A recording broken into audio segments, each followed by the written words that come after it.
Hi there YouTube, this is Andy from All Things Mini yet again. I think this one is going to be something like episode...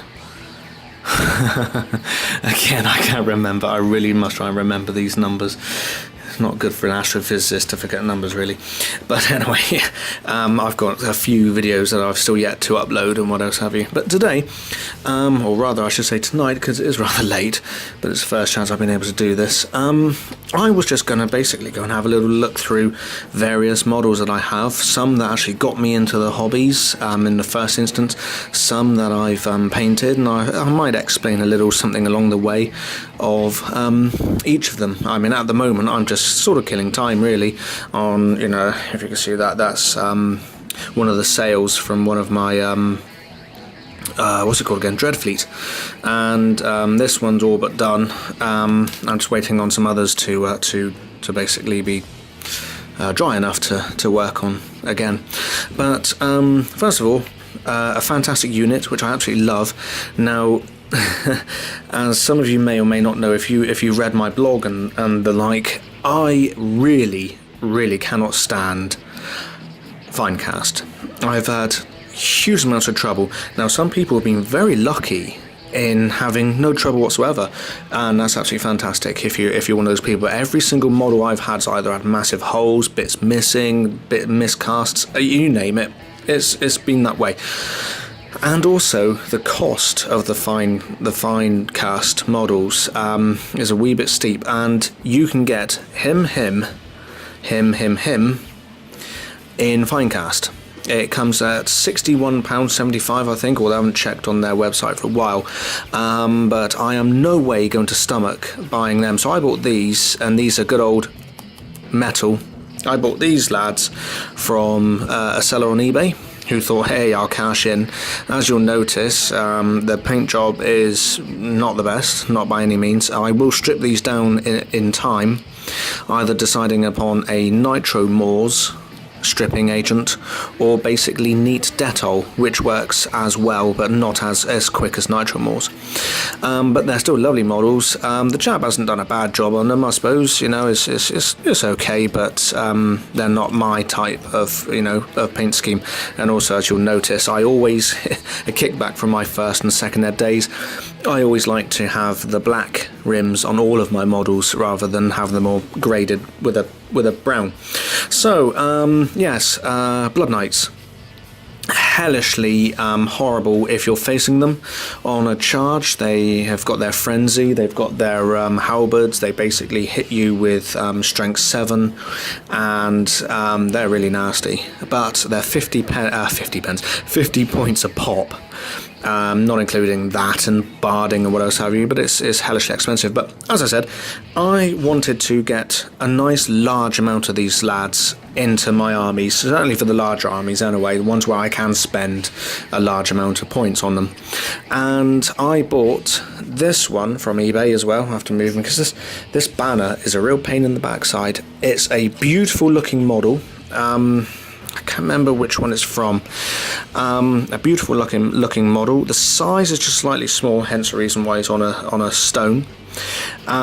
His hand, as you'll notice, is a bit of an issue because I use this special glue here, which is trade strength super glue. They use this in construction, certainly in my country anyway, and you activate it with something like this. It's basically an ultra strong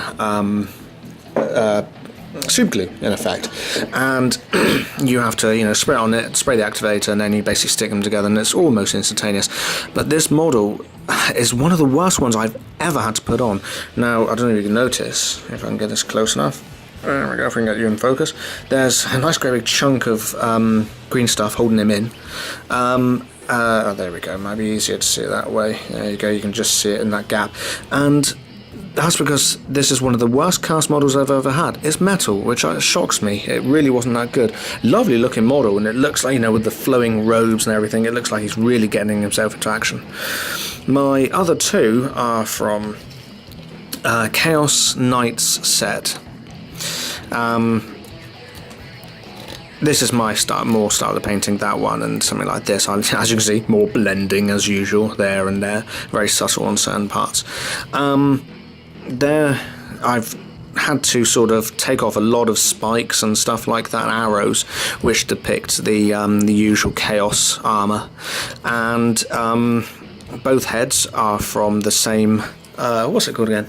The Terrorgeist and Zombie Dragon set. That's for the vampire that sits on top. Actually, this is the vampire body, all of it, except for a very, very bad arm. I cast his arm in green stuff, and I am no good at green stuff, really. I'm gonna have to try and practice, but I've got these, and they make a good 8 of these boys to go screaming in.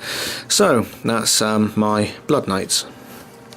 These models and several others are thanks for getting me into Warhammer 40k. These were given to me, oh good grief, how long ago now?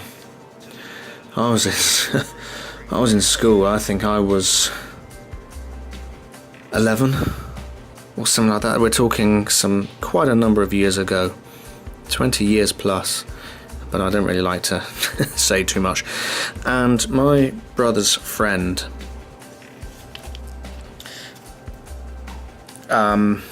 is absolutely fantastic at painting, full stop. Basically, of course, this was in the days for when it was the first ed, and these were, as you can see, like by looking at some of the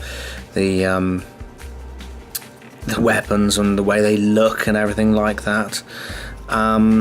Yes, they're really, they're old. You can see that these are rather old. The paint jobs on them are absolutely exquisite. The eyes there, I mean, it's just Richard. Well, he's fantastic. I mean, he gave these to me. I was well chuffed. But these are no way his best. I saw something that was quite close to his best, and that could still, in my honest opinion, knock off a lot of Golden Demon people. So these are these take a very good place in my grey, how dare I say that, my Space Wolves army, which is rather extensive. Yes, he's a fantastic painter. He doesn't do it anymore. We've lost contact with him years and years ago. But yes, he gave me these and a load of like a few rhinos and stuff like that. Unfortunately, they've gone by the wayside. But these are some of the final ones I have of models that he gave to me. Staying with the Space Wolves motif, I want to show you a model that is very dear to me indeed. Of course, when I was that age, I wanted everything Space Wolves. They were really cool. They still are very cool. They've really helped to increase the army with different characters and the like. And it really was a pleasure to come back into the game and see that they haven't destroyed it, because I got out of 40k when 3rd edition took over, and basically they just axed practically every single character, and then people were being brainwashed into thinking that was the best thing that they could have done. I think it was the worst thing they could have done, because characters really add colour. But this was the very first model I bought with an army in mind. I mean, I'd bought little sort of trolls and dwarves and stuff like that from a little shop that used to be in Plymouth.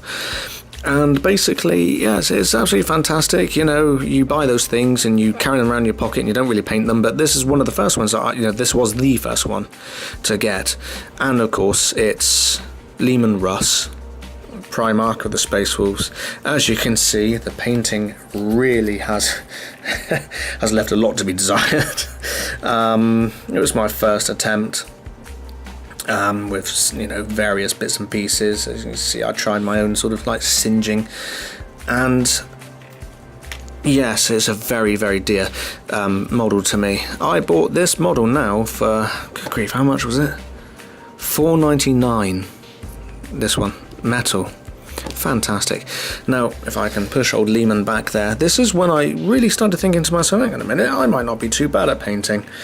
Because this, if you can believe it, is actually sort of painted. You can see it looks pretty dodgy now because it's quite old. And again, with the grading, the yellows and stuff. But then again, that's the sort of paints I had to use back in those days. This was completely freehand. I did everything on there freehand, copied it from the old Space Wolves banner sheet. You used to be able to get in. I've got it up there. I've got it right up there above my computer and the mess of desk that I have for my computer. And it was the old codex. And you could photocopy those things. Of course, I didn't have access to a photocopy at that time, I can't remember how old I was when I painted this, but maybe 14, 15, something like that. But so I drew it out as best I could, and then basically, do that. And I'm still even now rather chuffed with the way that's turned out. Here we have, as you might have seen him before, Vlad from Enigma. Non-GW, what do you call them? HQ choices, lords or heroes. 3 vampires, well, 2 vampires and 1 vampiress. She's got a nice blending on her sword from purple to green. Hopefully it comes out okay. And blending using an airbrush on her skirt. She was rather fun to do. He was rather fantastic to do. Lovely detailing on that model. He stands quite tall in comparison to GW models, so do be wary of that. But I like him to be a very menacing sort of evil vampire, and I cannot stand. I really, really, really cannot stand the GW winged vampire lord choice. He looks so stupid in my opinion.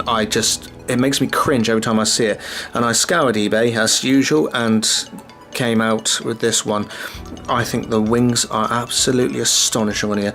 The paint job, yeah, it's okay. I've made it look a sort of a mottled white because I like my vampires to be quite white, almost luminescent really.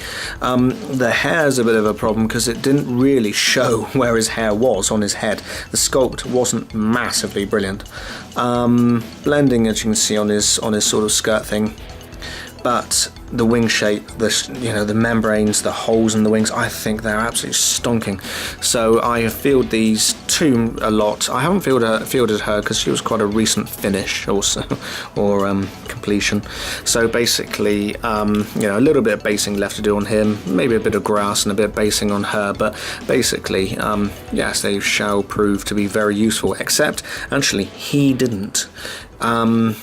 In one of my battles, I was playing against Dark Elves, and I had him teamed up with 3 Vargheists, and the week before I'd been stung by not getting my Terrorgeist into action quick enough, because I was a bit frightened of losing him. I lost a Terrorgeist in round 1 as he was charged by a load of ghouls and eaten up. So I thought, well, to hell with it, let's send him in with the boys, and he got offered out. He was my leader as well. He got offered out by an assassin. And yes, as you can most probably guess, he lasted 2 rounds, if that. And the Vargheist got eaten up in 1 round straight. So you've got to be very careful. I'm still trying to learn these things, but yes, you've got to be careful on how you use your vampires.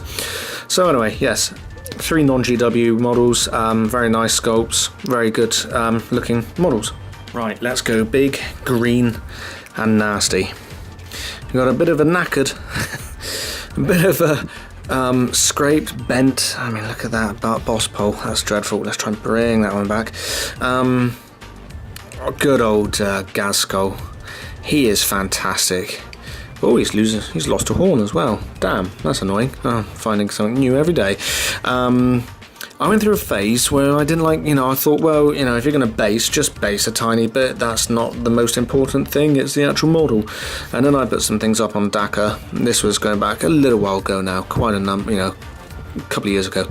And somebody said, well, fine, you just need to finish the base. Now everybody kept saying, yeah, fine, but you just need to finish the base. And I actually have to agree, that does look very Spartan.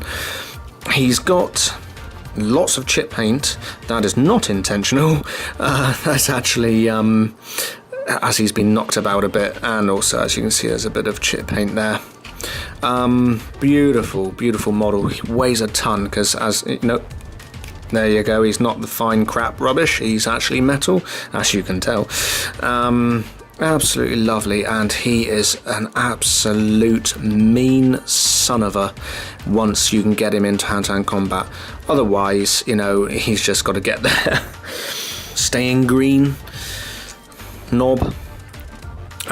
tank buster, or I absolutely love the German that's on the box. Was it Panzernacker? He's a Panzernacker. I think it's a brilliant name. As you see, the usual sort of brown overalls, dark skin with the dark recesses, an orc hide shade, recesses with sort of like a Narlock green. This is where I normally leave them, as I said in my orc painting tutorial.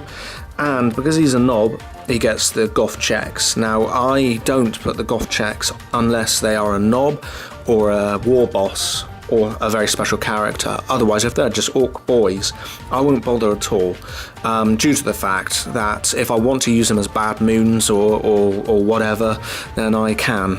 I can just leave them as just a load of orc boys. Also, I like the idea that they can, that only the real hard ones get the goth checks.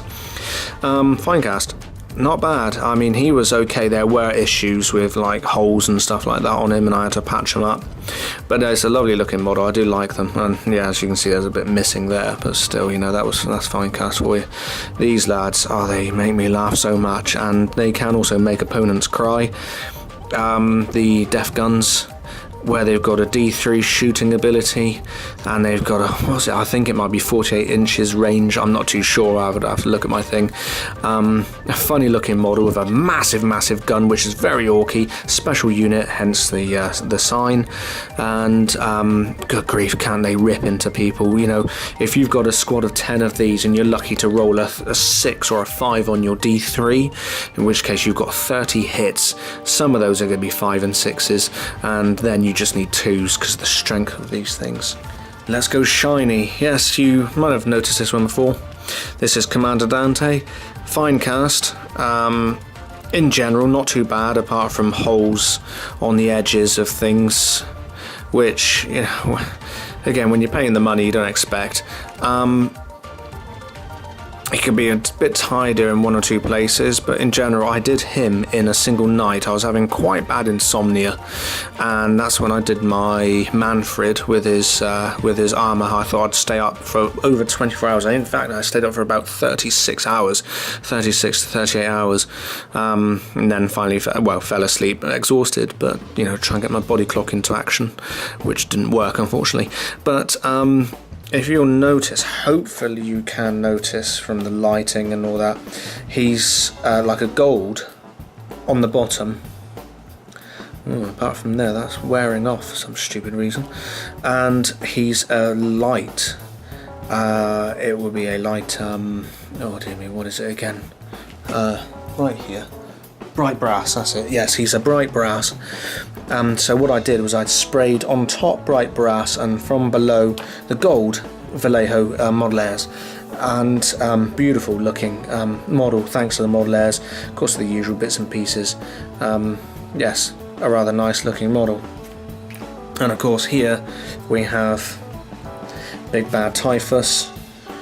I didn't do him in the night, but yeah, I was very happy, and my sort of Nurgle wash really did come out very well on this. I was so happy with it. You can see there's like little splodges there, and it makes it look darker, and of course a lot of bestial brown or whatever Games Workshop changed it to now, for the rust. And I like the dirt that I managed to get on his grip, for his scythe. Yes, a very nice looking model. Again, metal. Some more of Richard's wondrous models that he gave to me. You can see the level of dust on some of these. These are just what they would be now is grey knight. Good grief. What they would be now is are grey hunters, apart from him, who would be a long fang. But of course, back in first edition days, they were just space wolves and nothing else. That's that's the way it was then. But again, the same lovely sort of old greys and stuff. And I've been wanting to try and mimic these greys to see, if I can move away from a bit of the old sort of cartoony blue and light blue as Space Wolves are now. But yes, beautiful looking models, and his stance was always one of my favourite models, that one there. He looks just so ready for action. A model I have always wanted to get my hands on. The Bloodthirster from, you know, the Chaos Army, or Demon Army, depending which way you do it. He, of course, is metal. I think you might be getting a slight trend for my models. I do prefer the metal. He was huge amounts of fun to paint. Sticking him on the base was quite a bit tasking, really, if I got to be honest. But he was absolutely beautiful, and he was one of the first models I bought when I actually came back to the hobby a couple of years ago. Absolutely beautiful model. The stance, the poise, the menace, the look in his eye. As you'll notice, I mean, there's little bits of, you know, detailing there, but there's no detailing whatsoever there. There's a missed skull there. So, you know, as I look at these things, I think, oh dear me, I could have done that a lot better, but that was only about a year, 2 years ago. But in general, I mean, he does look rather nice. As you see, there might be shiny there. That's a little bit of glue. So I might one day, when I'm feeling brave, I might strip him back down and then redo him again. But at the moment, he's happy the way he is. I really, really, really want to get my hands on the Forge World Bloodthirster, which makes this one look like a little imp. So I would love to get my hands on that one and paint that bad boy. He is absolutely gorgeous as a model. But this one is one I've always wanted to get my hands on, and I was very happy to be able to do it. Here we go. Something from second ed days again of mine. They released the new Chaos Codex, and then, like now, a lot of people thought, ooh, something nice and new, something quite hard, I'll collect that. So everybody started collecting Chaos. I suppose I joined that. Well, not necessarily that group, because I just like the look of them and the way that they are quite nasty, and they're the baddies you can fight against. And then of course these were surpassed with the Tyranids release, and then everybody started buying Tyranids. But as you can see, one of the most deadly warriors going, but he looks absolutely pathetic in his face. In fact, I think it's, you know, my camera's almost getting him as a face. He looks like he's constipated. But this was, you know, many years ago. I painted him many years ago. I mean, in fact, you can see how dusty he is. One to be stripped down and redone again, but he's a lovely looking model. Again, metal. And just so seriously nasty. I mean, to tell you how old he is and how old I am, basically this Horus Claw and this Dracnyen caused terror. Now, this is in the good old days when things used to cause terror in 40k. I think they've brought fear back now. I haven't bought the book. As I said, I'm more focused on fantasy now. But yes, an atrocious paint job, but basically a lovely looking model and a seriously nasty bit of work if you ever get the misfortune to meet him, unless he rolls a 1, of course. But I'll leave that one for you to find out. On coming back, here we have a what would he be? I think I might have just kitted him out as a, well, that looks, he might be a sorcerer, might be a Chaos Lord, whatever, I can't really remember. He's got a combi weapon. And there he is, yes. That was one of the first things I came back to add to my Abaddon's group. Plastic, yeah, not bad. I was quite chuffed with the way that Games Workshop had got their plastic. They were getting it right down to a fine art, which always makes me wonder why the hell they went to fine cast, if they're very good at it. Now this, when I heard about them getting rid of all their metal models, I wanted, at the time I was looking to collect and make an ally group of Inquisition forces. Now, in my video when I said about why I chose the armies I chose, and I thought, well, am I going to do it, am I not, you know, with Grey Knights and Inquisition? Now that they can ally again, I think I will, you know, persevere. But this, of course, is Karamazov on his throne of kick-assness. Damnation, what do I put on there? Execution list on this side, damnation list on that side. Lovely looking model, an absolute pig to try and build. Used an awful lot of that glue there, and the amount of scrolls. I mean, as you can see, I've missed some scrolls there. It's awful. That's the one thing I can't... I mean, I don't mind painting scrolls, but when you've got a model which is just constantly full of scrolls, it does get on your nerves.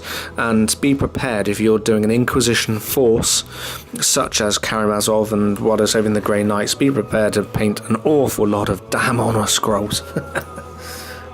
Let's keep Inquisition, and therefore let's keep with Sisters of Battle, Saint Celestine, the basic sort of goddess that basically, you know, you bring out, she dies, you bring her back again, she dies, you bring her back again, she dies.